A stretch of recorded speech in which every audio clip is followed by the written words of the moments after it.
이런 일이 있었어요. 한 분이 여기서 이제 어딜 가도 무엇을 해도 이렇게 돈을 많이 들여도 자기 병이 낫지 않는 거예요. 회복이 안 되는 거예요. 근데 이분이 갖고 있었던 질병이 우울장애였고, 심각한 위험이었고, 거기다가 이 정신력도 굉장히 좋지 않으셨고, 수년 전에 찾아오셨어요. 어떻게 오셨냐면, 저도 기억이 잘 안 나요. 몇 년 전에 제가 뭐 유튜브를 막 한 것도 아니었고, 어떻게 오셨어요. 오셨는데 이분이 내가 꼭 회복해야 되겠다. 너무 힘들다. 너무 지쳤다. 이렇게 말씀하시길래 회복될 수 있을 것 같아요 라고 하는 한마디에 이분이 희망을 갖게 되셨어요. 그래서 이렇게 쭉 계시면서 마음이 편해지고 위장이 편해지면서 마음속에 이렇게 하면 낫겠구나 라고 하는 확신이 생기는 거예요. 그래서 사람은 그 확신이 있을 때 굉장히 마음이 편해지거든요. 확신이 생기면 두렵지 않아요. 그래서 이제 이분이 굉장히 많이 좋아져서 이제 회복해서 나가십니다. 그래 나서 이제 한참을 사시더니 또 전화가 왔어요. 또 가도 되냐고. 왜 그러시냐고. 또 아프대요. 오셨어요. 한 3번, 4번 이렇게 왔다 갔다 하시면서 한동안 전화가 안 오시더라고요. 한동안, 한 몇 년 동안.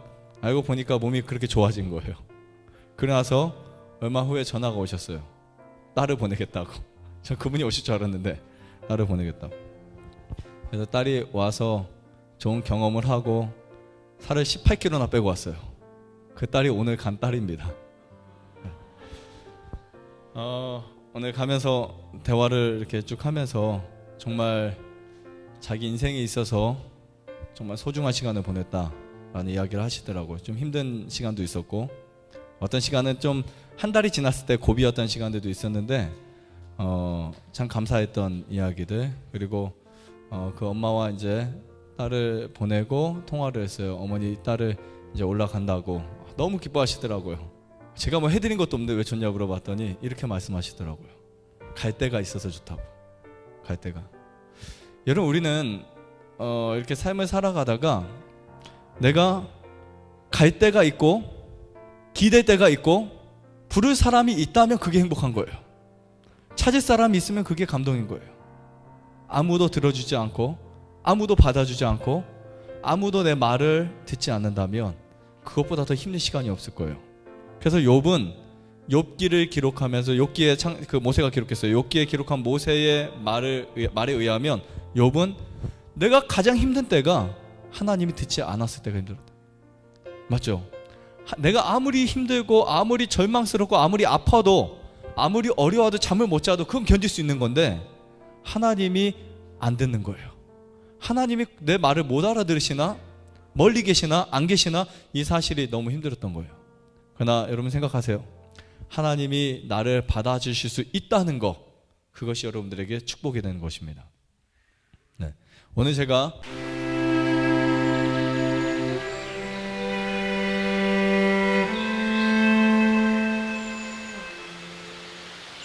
은혜로 변화되는 삶이라는 제목으로 우리 같이 말씀을 나누도록 하겠습니다. 원하는 것을 할 때, 잘 들어보세요. 원하는 것을 할 때 돈을 주고라도 합니다. 그렇죠? 낚시를 하시든 심지어 축구를 하든, 축구라도 한 달에 몇만 원씩 내야 돼요. 그냥 하는 거 아니에요. 등산을 해도 회비가 있어요. 내가 원하는 것을 할 때 보면 대부분 돈을 들여서라도요. 사람은 원하는 것이 커지고 그 스케일이 커지고 그게 훨씬 더 나의 마음을 자극시키고 재밌게 느껴지는 것일수록 돈이 많이 들어가요. 축구보다는 테니스가 많이 들어가고, 테니스보다는 골프가 많이 들어가고, 그렇죠?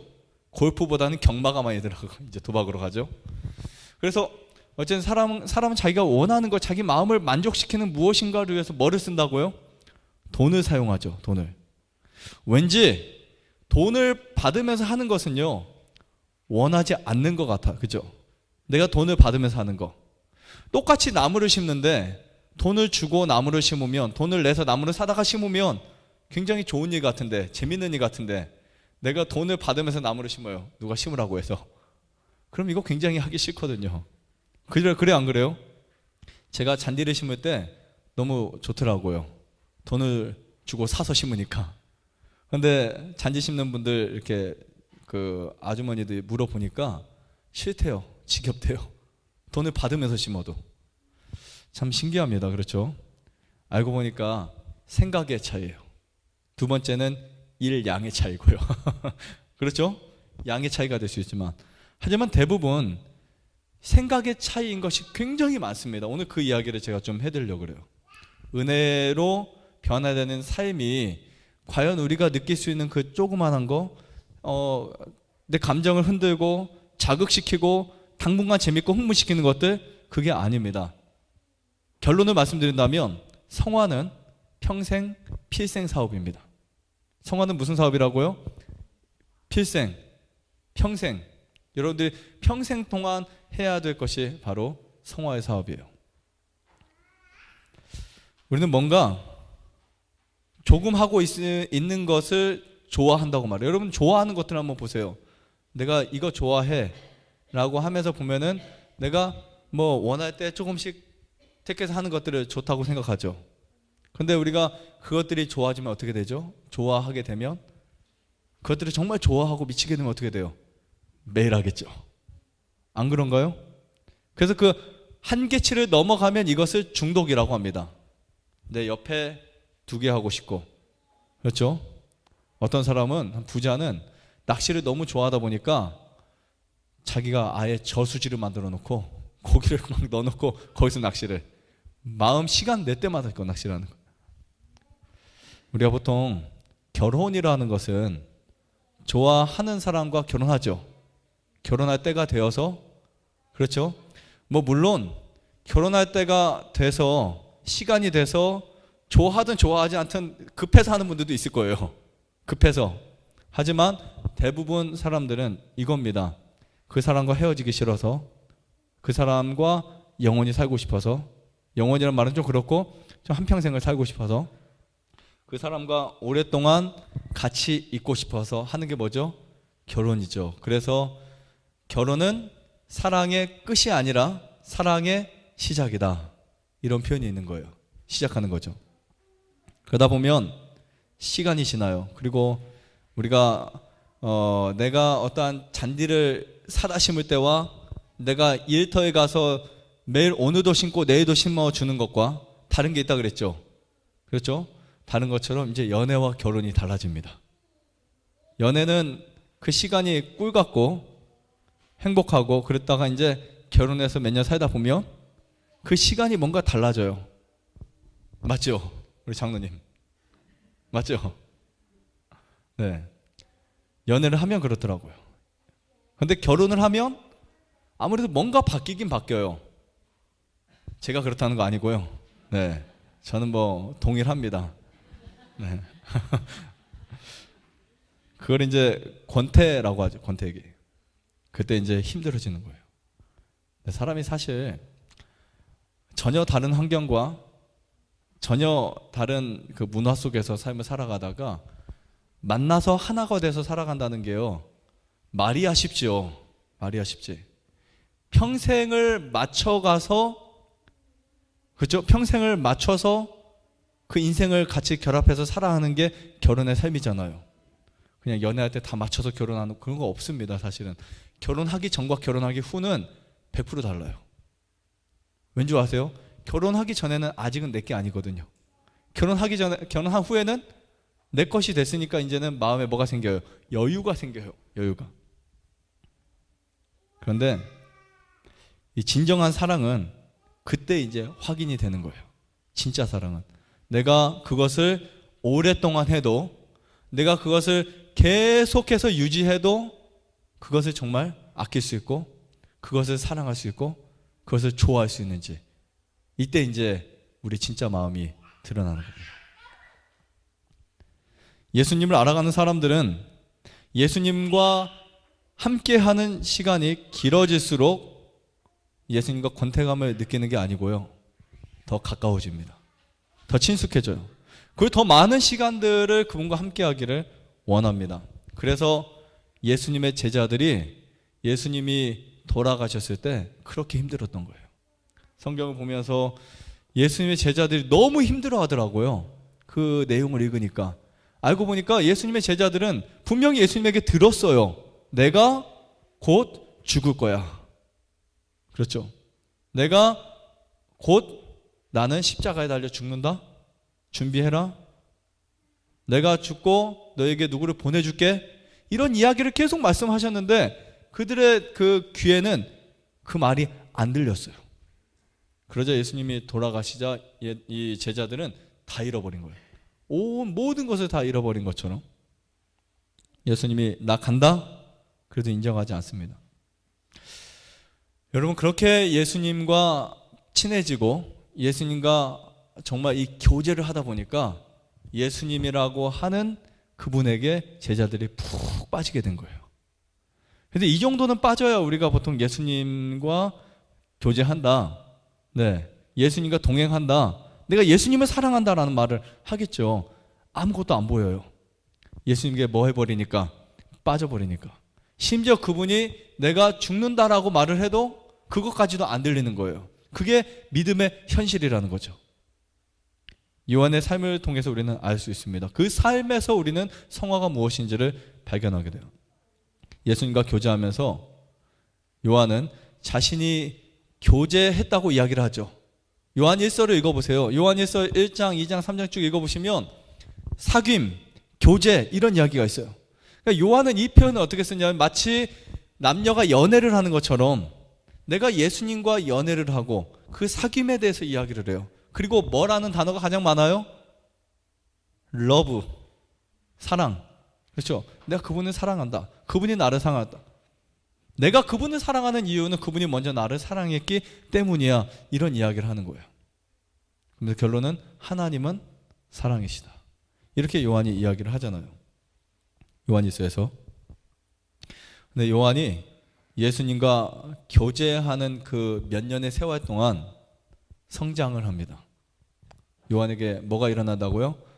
성장을 해요. 그러면서 예수님의 어떤 경고와 주의를 받으며 살아가요. 너 왜 그렇게 사니? 라는 말을 말씀으로 하지 않았을지라도 예수님의 품성에서 비쳐나오는 그 언어가, 여러분 우리가 보통 언어는요 입으로만 하는 게 아니에요. 언어의 소통이라는 것은 입으로만 다 하지 않습니다. 말은 내가 싫어해야 한다 해도, 제가 정말 별로 안 좋아합니다 이렇게 해도요 마음은 좋아하는 거 느끼시잖아요. 그렇죠? 제가 아마 저는 정말 여러분들 사랑할 수가 없어요 어떻게 하죠? 라고 말해도 속으로 다 아시죠? 네, 사람은 입으로 표현하는 것을 다 그대로 우리가 그것을 그 소통을 하지 않습니다. 말로만 하는 거. 말로 소통이 다 안 돼요. 때로는 표정과 때로는 행동과. 그렇지 않아요? 엄마가 집에 들어오지 마 하면 진짜 집에 들어오지 말라는 뜻일까요? 앞으로 절대 너 집 들어오지 마, 밖에 나가, 그냥 이렇게 말하면 속 썩이는 아들에게 진짜 들어오지 말라는 뜻이에요? 아니죠. 때로는 그 말이 무엇과 다를 수 있어요? 진짜 언어에 소통하는 그 느낌과 다를 수 있어요. 소통은요 꼭 말로만 하는 게 아닙니다. 예수님의 인격에서, 예수님의 품성에서 비춰진 그 언어가 요한에게 어떻게 들렸을까요? 내 자신이 변화되어야 되겠다라고 생각을 했어요. 요한은 자기 앞에 무엇을 두었냐면 거울이 있다는 사실을 발견했어요. 그래서 그 거울을 보면 누구의 모습이 보여요? 나의 모습이 보여요. 그래서 그 나의 모습을 아주 자세하게 보면서 내가 바뀌어야 되겠다, 내가 변화되어야 되겠다라는 결심을 하게 됩니다. 그래서 요한이 그것을 받아들이게 되죠. 여러분, 받아들인다는 말이 결코 쉬운 말이 아닙니다. 맞죠? 받아들인다. 아이들은 잘 받아들여요.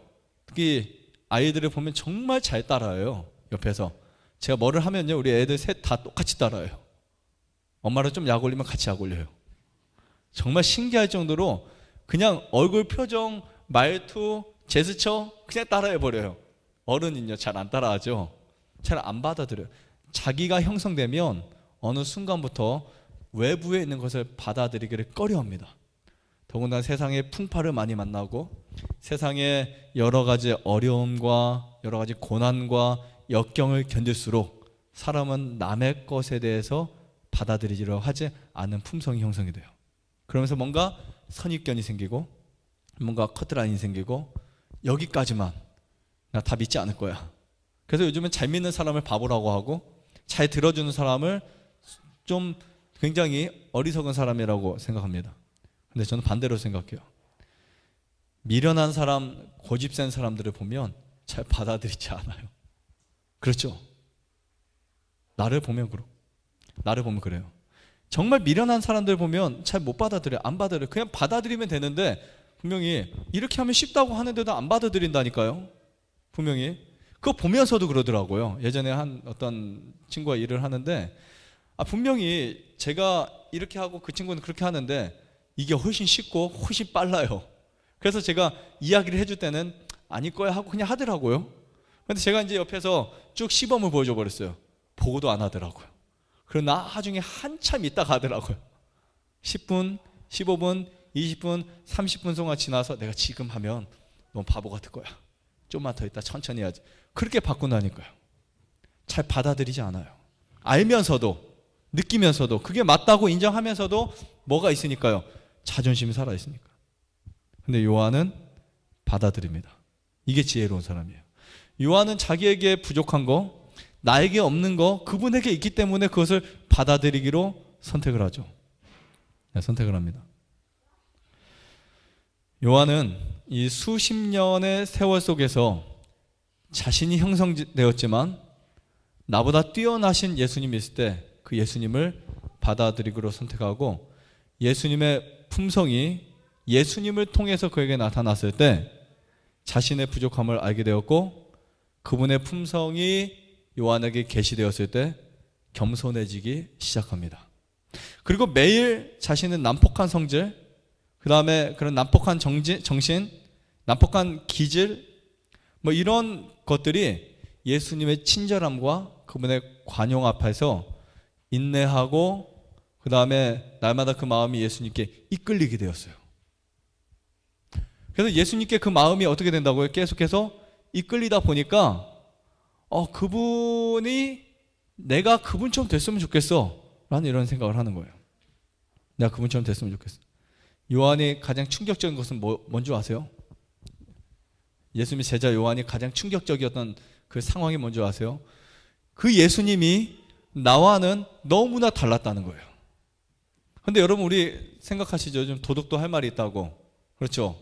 미국에서 한 사람이 총으로 막 경찰도 쏴 죽이면서 나중에 죽기 전에 이런 말을 합니다. 억울하다고. 내 자신을 지켰을 뿐인데. 여러분 이 죄인들이요, 저를 비롯해서 모든 죄인들이 할 말 없는 죄인이 없어요. 우리 감옥에 있는 죄인들이나 누구나 다 할 말이 있어요. 할 말이 있어요. 다 있어요. 이렇게 죽기는 억울하다. 사형수가 단두대 앞에서 마지막 한 말만 하겠습니다. 내가 이렇게 죽기 너무 아까워요. 너무 억울합니다. 여러분 그렇게 자기의 죄를 100% 인정하고 그렇게 한 사람이 별로 없습니다. 그런데 요한은 그 삶을 받아들이기 시작해요. 난 너무나 부족하고 나는 너무나 죄인이고 난 너무나 악한 사람이었구나 라는 것을 인정하는 순간 예수님의 사랑이 그에게 흡수되기 시작하는 거예요. 그 경험이 성화의 삶이라고 보실 수 있습니다. 그런데 유다는요, 예수님에게 말씀을 똑같이 들었는데 감동을 받지 않아 겸비하게 하지 않습니다. 왜냐하면 그게 너무나 자기에게 힘든 것처럼 보이기 때문에. 그래서 전자는 요한은 싸우고 후자는 그 약한 품성을 굳혀버려요. 무슨 차이인지 아시겠죠? 예를 들면 나는 절대 변화될 수 없다. 나는 정말 이거보다 더 나아질 수 없다. 나는 승리할 수 없다라고 생각하는 사람들 있어요. 언젠가는 되겠지. 그렇죠? 우리 그렇게 생각하고 있지 않아요? 언젠가는 될 거야. 언젠가는 되겠지. 시간 지나면 되겠지. 그러나 오늘 굴복하지 못한 사람들은 절대로 내일 굴복할 수 없습니다. 오늘 내가 변화되기로 선택하지 않은 사람들은 내일 선택하고 변화될 수가 없다는 거예요. 개인의 이 품성의 현장 결점을 반드시 극복하셔야 됩니다. 우리 다 같이 요한복음 3장 3절에 있는 말씀을 펴서 보도록 하겠습니다. 요한복음 죄송합니다. 요한 1서입니다. 요한 1서 3장 3절입니다.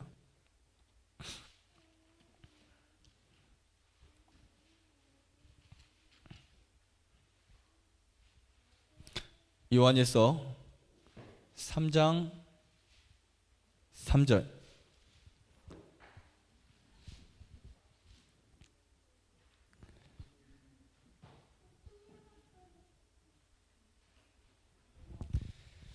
같이 읽겠습니다.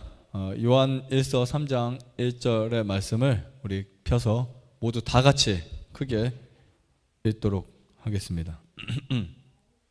네, 시작. 주를 향하여 이 소망을 가진 자마다 그의 깨끗하심과 같이 자기를 깨끗하게 하느니라. 네, 주를 향하여 이 소망을 뭐한 자마다 그랬어요? 네, 주를 향하여 이 소망을 가진 자마다. 여러분, 요한 1서, 요한 2서, 요한 3서, 요한이 기록한 글들은요, 그냥 요한의 간증이에요. 자기가 변화된 그 자기 삶의 에세이예요. 어떻게 보면 요한의 삶 전체가 거기에 들어있어요. 내가 예수님을 통해서 그렇게 되기를 원했더니, 간절히 원했더니 그것이 내 것이 되었다, 이겁니다. 원하시는 것이 있다면 그것을 여러분의 것을 만드세요. 근데 여러분, 우리는 원하기는 원하는데 그게 절대적이지 않을 때가 있어요. 많은 게 그렇지 않나요? 많은 것들이 정말 이게 절대적으로 내가 원하는 것인지, 정말 이것이 나에게 필요한 것인지를 생각하지 않고 그냥 나도 필요한데, 누가 갖고 있으면, 누가 그것을 하면 나도 하고 싶은데, 이런 정도의 삶을 그냥 살아가는 거예요. 근데 그것이 나에게 절대적인 것이 되어야 합니다. 그것이 꼭 있어야 돼요. 요한은 자기의 무엇을 걸었냐면 자기의 인생 전체를 걸었어요. 예수님과 함께 되기를. 그는 예수님을 만났을 때 그의 마음속에 이런 생각이 들었을 거예요. 나도 저렇게 살고 싶다. 나도 저렇게 살아야 돼. 나도 저런 분처럼 저런 품성을 가질 거야 라고 하면서 요한이 투자한 거 뭔지 아세요? 자기의 인생을 다 투자했어요. 자기의 사업장, 자기의 가정, 자기의 모든 것을 다 내려놓고 그것을 갖기를 원했어요. 내가 다 잃어버려도 저런 삶을 내가 살아갈 거야. 그래서 이 정도는 해야 내가 원하는 것을 얻을 수 있어요. 맞죠? 네. 예수님의 제자가 될 때 그 은혜의 능력이 요한을 변화시켰던 것처럼 저와 여러분들을 변화시키기를 간절히 바랍니다. 우리 요한에서 2장 6절을 보시면 여기는 이렇게 표현되고 있어요. 2장 6절에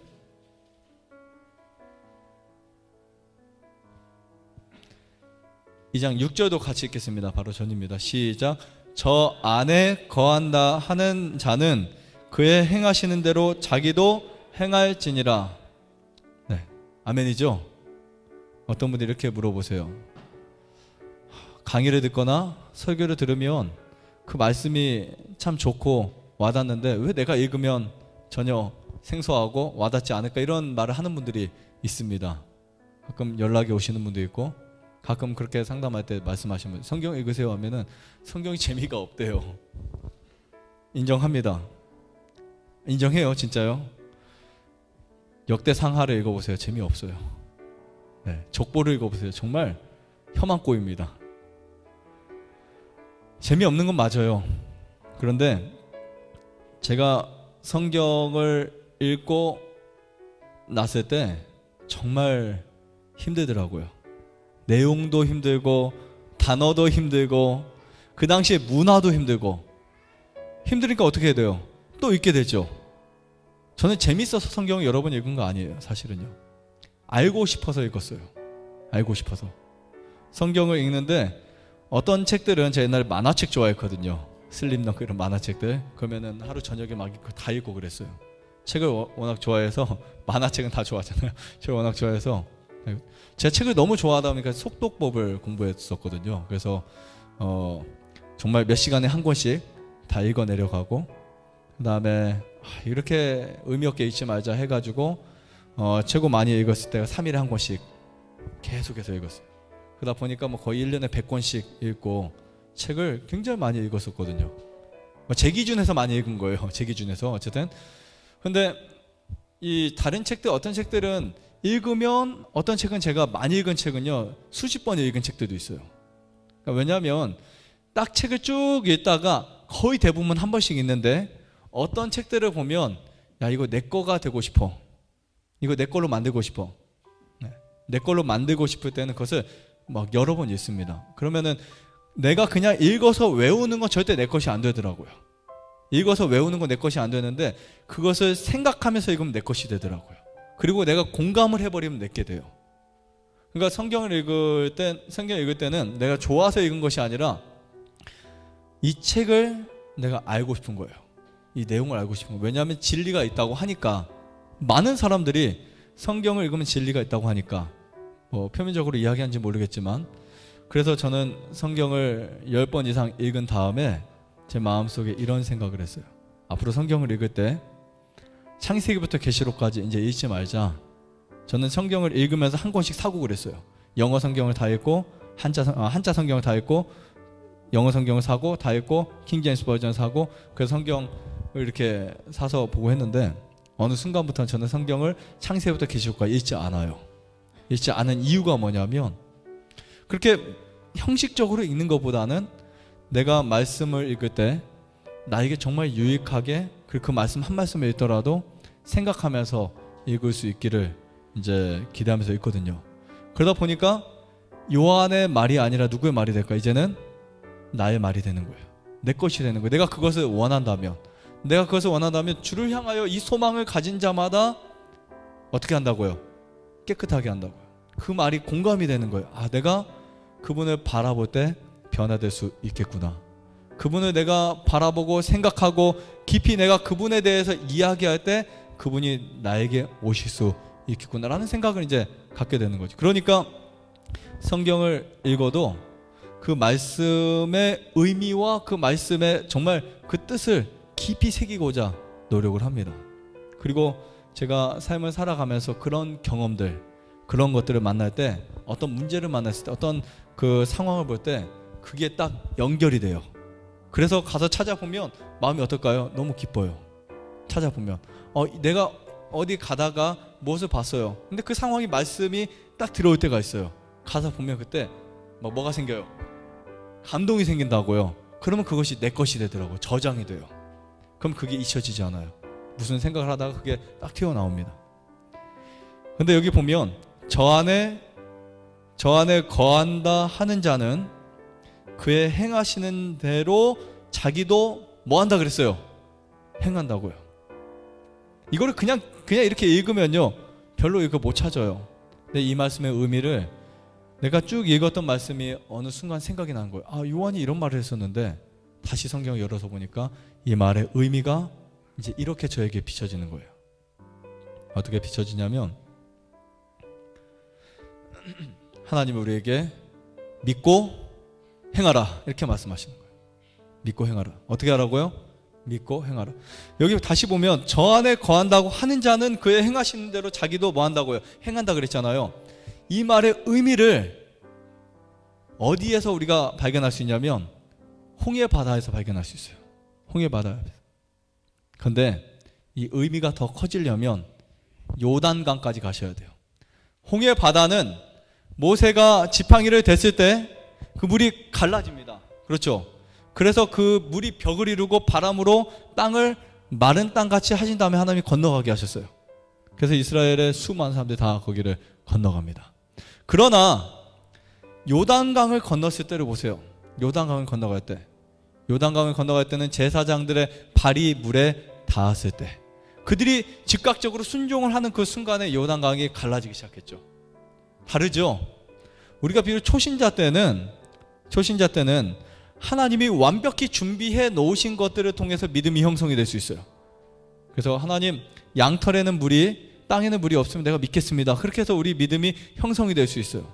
그러나 우리의 믿음이 점점 커지면 준비될 때가 아니라 하나님이 말씀하셨을 때 우리가 순종할 수 있어요.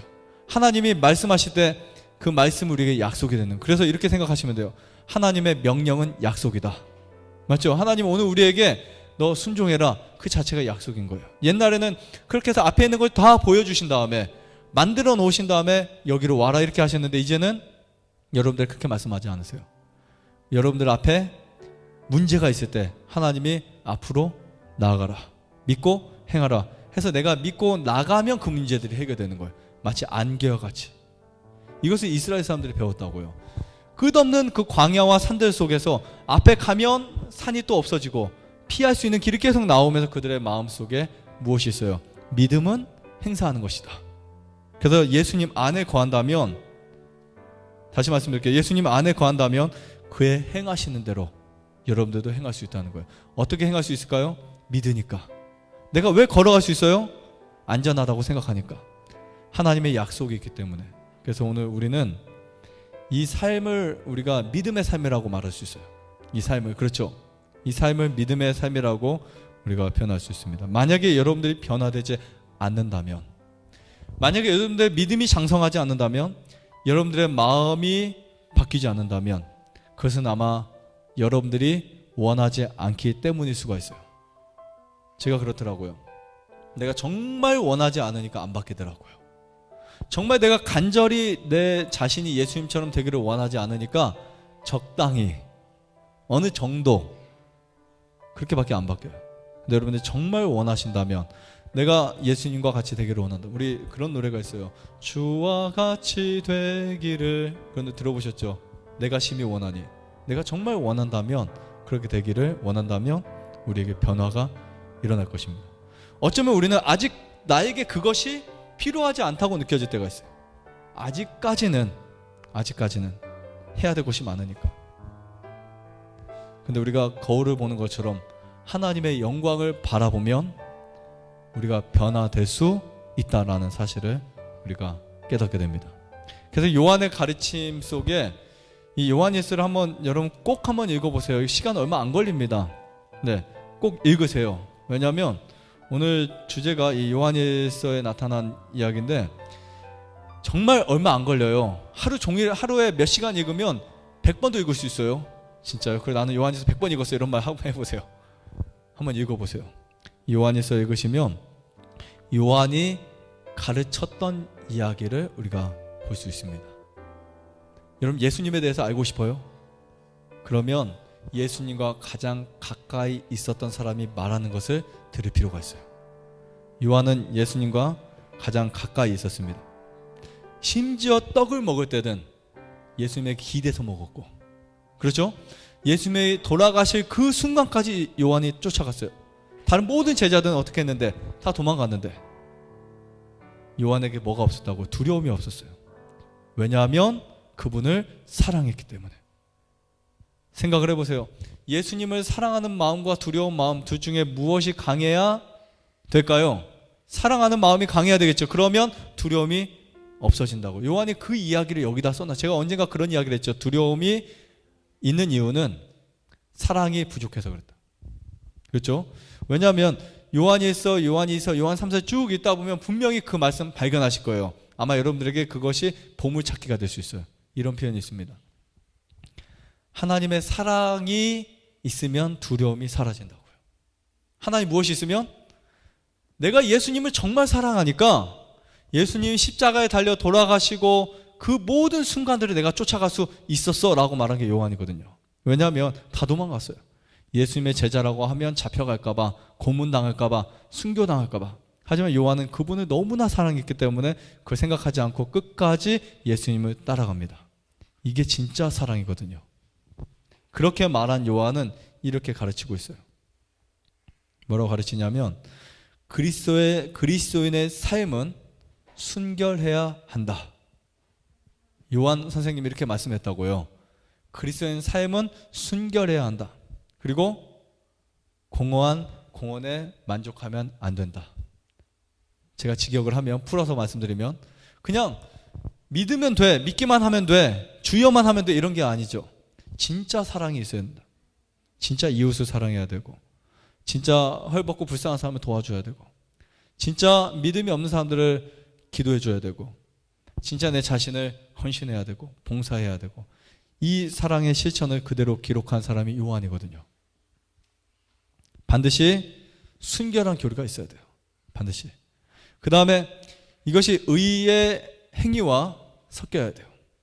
그리고 하늘의 규례와 또 거룩한 행실이 이렇게 혼합되어야 됩니다. 그래서 예수님의 의를 마음속에 받아들인다는 것은 우리의 뜻과 그분의 뜻이 하나가 되는 겁니다. 우리의 생각이 그분의 생각으로 사로잡히는 거예요. 우리의 마음이 그분께 모두 다 바쳐지는 거예요. 그 성화를 위해서 반드시 해야 할 것이 있다면 바로 그것은 자기 희생입니다. 그래서 마태복음 16장을 보세요. 마태복음 16장 예수님이 이렇게 말씀하십니다.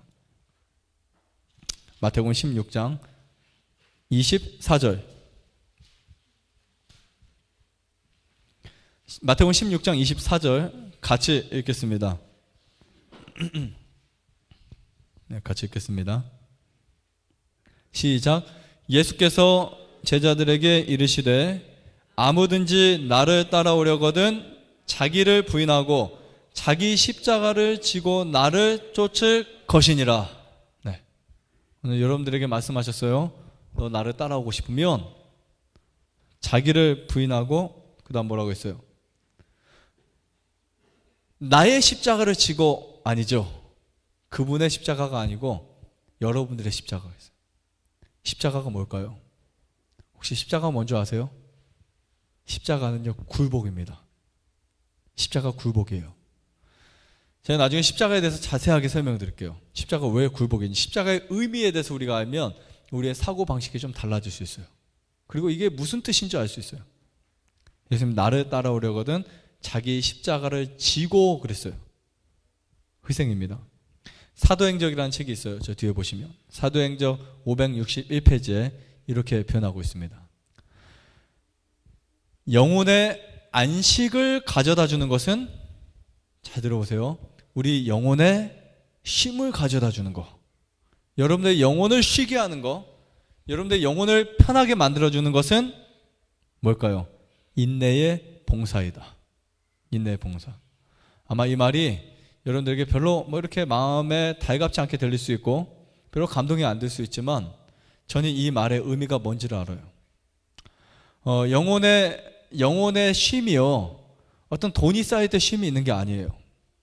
어떤 명예가 달성될 때, 아니면 내 계획이 완성이 되었을 때 쉼이 있는 게 아닙니다. 더 힘들어지더라고요. 그렇죠? 더 복잡해지고 더 어려워지고 더 많은 것을 생각해야 되고, 근데 영혼의 가장 큰 쉼은 봉사할 때. 그것도 어떤 봉사요?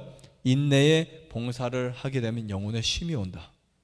그래서 사람이 죽기 전에 어떤 생각을 했을 때 가장 죽기 전에 행복하다고 말할까요? 그 죽음에 대한 책을 제가 여러 권을 봤지만 그 죽음에 대해서 그 관찰된 그 심리학이라든지 죽기 전에 사람들 공통적인 이야기를 들어보면 이런 표현을 한대. 죽기 전에 내가 조금 더 선한 일을 했을 걸. 절대 이런 말을 하지 않아요. 죽기 전에 내가 돈을 더 많이 벌어놓을 걸. 맞아요, 안 맞아요? 죽기 전에 내가 조금 더 승진했을 걸. 이런 생각 안 한다고요. 거의 대부분 죽기 전에 이런 표현을 해요. 내가 죽기 전에 내가 살아있을 때, 내가 건강했을 때 조금 더 선하게 살았을 걸. 그렇죠? 우리 여기 어르신분의 친구분은 89세? 그러니까 이제 의사 선생님이시라는데 일주일에 꼭 하루를 두 부부가 지금까지도 봉사활동 하러 다니신대요. 네. 그 가치를 아는 사람들은 그것이 실천이 되고 그것이 정말 나의 경험이 되는 거예요. 근데 제가 놀라운 것은 참 건강하시대요.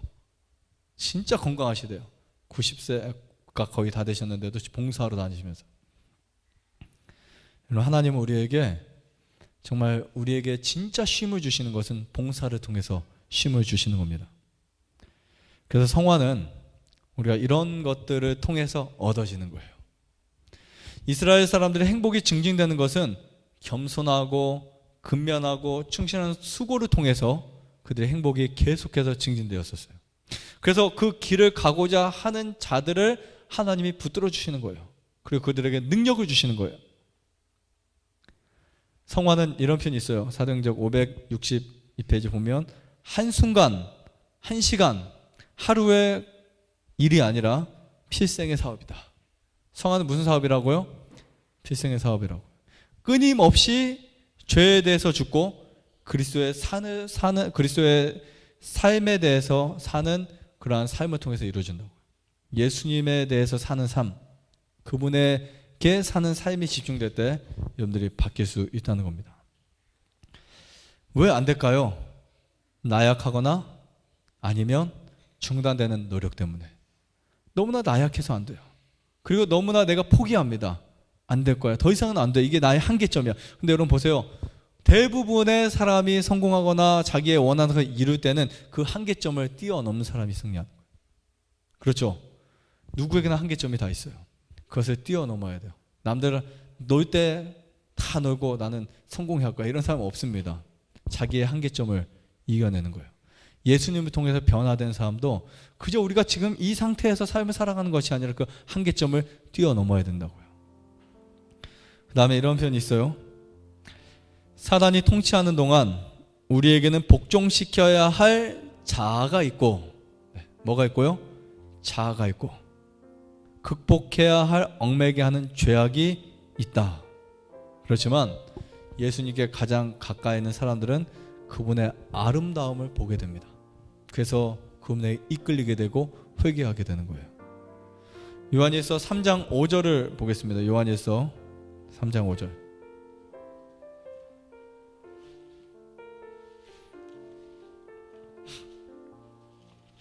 요한일서 3장 5절을 보면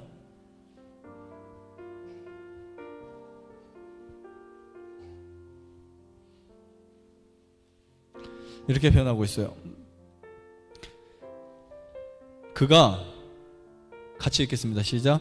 그가 우리 죄를 없이 하려고 나타내신 바 된 것을 너희가 아나니 그에게는 죄가 없느니라. 네, 여기 뭐라고 써 있어요? 그가 우리 죄를 없이 하시려고 우리에게 나타나셨다. 정말 감동이죠. 네. 그래서 우리가 예수님 안에 거한다면, 하나님의 사랑이 우리 마음속에 거한다면 우리의 감정과 우리의 행동이 하나님의 뜻과 일치하게 된다. 이렇게 이해하시면 됩니다. 그 다음에 사도행전 565페이지에 이런 글이 있어요. 참된 성화는 완전한 사랑, 완전한 순종, 하나님의 뜻에 대한 완전한 일치를 의미한다. 자, 성화가 뭐라고요? 성화가 갑자기 뭐 그냥 이상한 사람이 되고 쏠라쏠라 하거나 환상을 보거나 그런 게 성화가 아니라고요. 환상을 보는 게 아니라고요. 성화는 이렇게 써 있어요. 완전한 사랑, 완전한 순종, 하나님의 뜻에 대한 완전한 일치, 이게 성화라고요. 이게 기독교의 가장 윤리적이면서도 가장 도덕적이고 가장 건전한 교리예요. 사실은 이상하게 우리는요, 이상한 교리에 막 혼동이 돼 있어요. 뭔가 사람이 손을 대면 쓰러지고, 막 어떤 사람은 설교하면 강대상이 그냥 두 조각이 나오면 신이 내렸다, 하나님이 오셨다, 성령이 오셨다. 귀신도도예요. 그래 안 그래요? 인도에 가면 그 뜨거운 불 위에서도 맨발로 그냥 올라가 있고 작두춤을 신이 들으면 춘다고요. 그것도 성령이 내려서 그럴까요? 하나님만 부르면 될까요? 아니죠. 사람들 어떤 가시적인 임재 속에서 그 가시적인 어떤 상황들을 봐야 마음속에, 야, 저게 정말 능력인가 봐, 이렇게 생각을 하죠. 전혀 그렇지 않습니다. 이 세상에서 가장 힘든 게 뭔지 아세요? 내가 바뀌는 거예요. 자신이 변화되는 겁니다. 근데 우리는 변화되려고 노력하지 않아요. 수많은 결점이 있음에도 불구하고, 그렇죠, 변화가 안 됩니다. 남을 험담하는 거, 남을 흉보는 거, 그렇죠, 그 다음에 악한 생각을 하는 거, 수많은 것들이 있음에도 변화를 요구하지 않아요. 왜냐하면 나에게 필요하다고 생각하지 않으니까. 근데 성경은 우리에게 절대적으로 정확하게 표현하고 있어요. 그렇게 안 되면 너 하늘 못 가. 하늘에 갈 사람들은요, 변화된 사람들이 가는 거예요. 하나님이 하늘에 데리고 가서 변화시켜주지 않습니다. 이 땅에서 삶이 변하고 품성이 변화된 사람들을 하나님이 데려가시는 거예요. 그래야 우리가 하늘 갈 수 있어요. 그런데 그 변화는 예수님을 믿을 때만 가능해요. 그분의 힘을 의지할 때만 가능해요. 왜냐하면 내가 스스로 할 수 없거든요. 때때로 자신을 섬기는 사람들이 있어요. 우리는 진리에 순종함으로 성화되어야 되는데 자신의 욕망을 따르면서 하나님의 뜻을 따르고 있다고 생각하는 사람도 있어요. 보면 나는 하나님을 따르고 있다, 하나님을 진짜 믿는다라고 말하는데 욕심은 엄청 많아요. 그렇죠?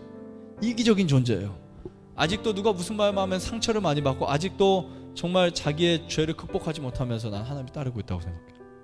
아직도 나의 마음 속에는 세상을 사랑하고 있고, 나의 생각은 아직도 세상에 대한 생각이 가득 찬데 나는 하나님을 따르고 있다고 착각하고 있어요. 굉장히 큰 기만입니다. 성경은 그렇게 말하고 있어요. 스스로 속이지 말라고, 기만 당하지 말라고.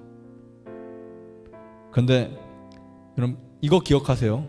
내가 하나님을 정말 따르고 있다면 내 마음속에 뭐가 생기냐면 전쟁이 일어납니다. 투쟁이 일어나요. 싸움이 일어나요. 예수님이 마태복음인가 그런 표현이 있죠. 천국은 누구의 것이라고요? 천국은 침노하는 자의 것이라고. 침노라는 단어는 침략한다, 빼앗는다라는 뜻이거든요. 그래서 얻는 걸 싸워서 얻는 거예요. 그래서 우리가 정말 내가 하나님의 뜻을 따른다 그러면 내 속에서 투쟁이 일어나는 거예요. 왜 투쟁이 일어나는 줄 아세요? 우리 이 세상에 살 동안 사단은 계속해서 우리를 붙잡고 있어요. 그래서 자와의 싸움이 있어요. 근데 우리가 그것을 예수님에게 이끌리게 되면 그 투쟁에 내가 시작하는 거예요. 그런데 투쟁을 안 하는 사람들이 있어요. 유다는 투쟁을 하지 않았어요. 왜냐하면 자기의 악한 것을 끄집어서 투쟁하려다 보니까 너무 힘들어요. 그래서 그것을 굳혀버립니다. 그러면 싸울 필요가 없어요. 그러면 편해져요. 그렇죠? 그럼 전혀 힘들지 않아요. 선택할 필요가 없어요. 그대로 살아가시면 돼요. 내가 지금까지 믿은 것처럼, 내가 지금까지 성경 말씀 본 것처럼 그대로 살아가시면 투쟁할 이유가 없다고요. 근데 투쟁이 왜 생기냐면 지금까지 내 삶이 완전하지 않고 이것이 그리스도의 삶이 아니기 때문에 투쟁하는 거예요.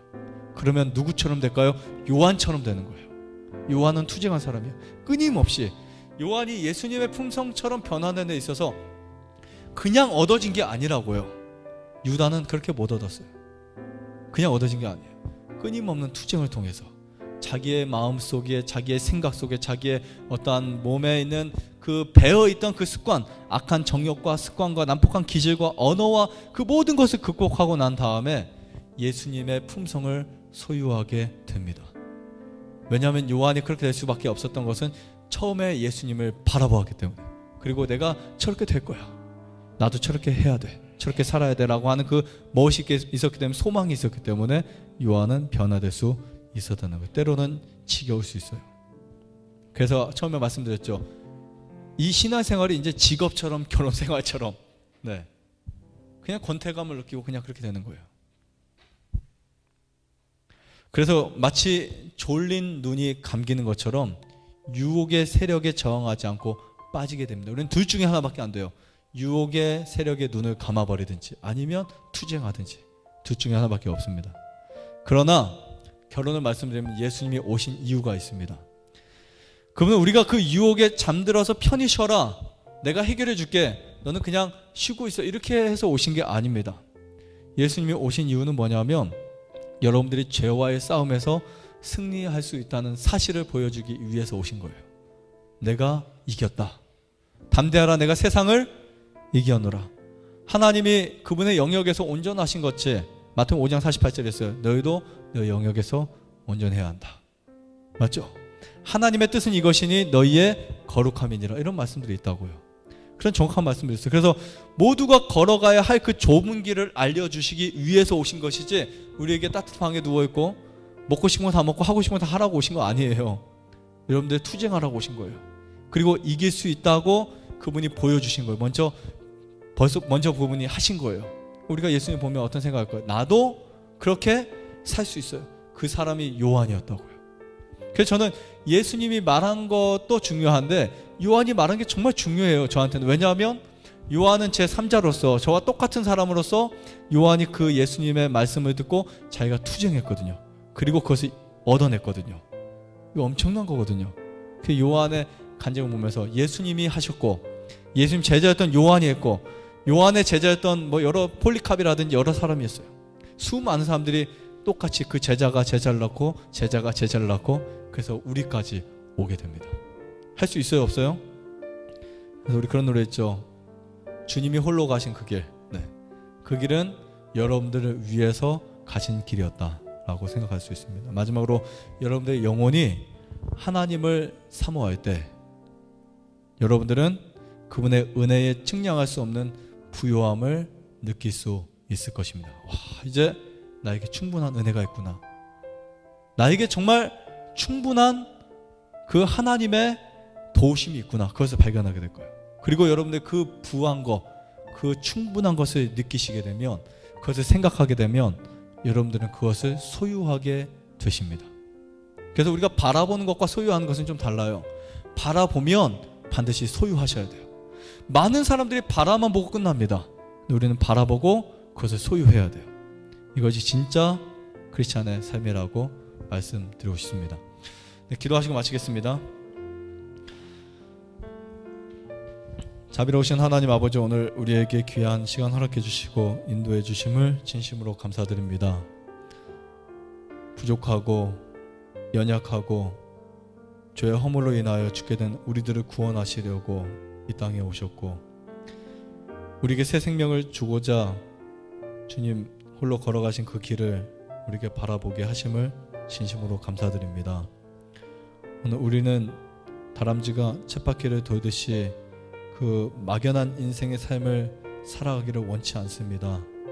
주님, 새로운 피조물이 되기를 원하며 주를 향하여 새로운 희망을 가지고 변화될 수 있는 새로운 동기와 새로운 목적이 오늘 지금 일어날 수 있도록 우리 모두를 축복하여 주시옵소서.